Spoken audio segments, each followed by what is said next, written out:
आज या प्रॅक्टिकल मध्ये ना पार वाट लागली.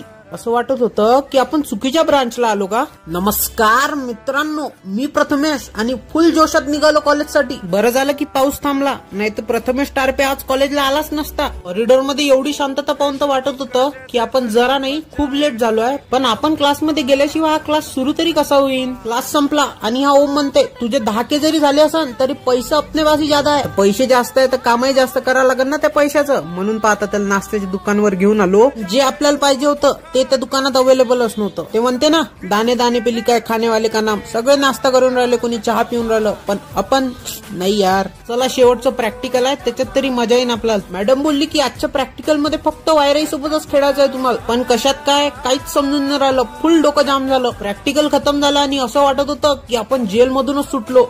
कारण एवढा सुकून की काय सांगू. आजचं कॉलेज तर झालं, आता मस्त रूमवर जातो पाय मोजत.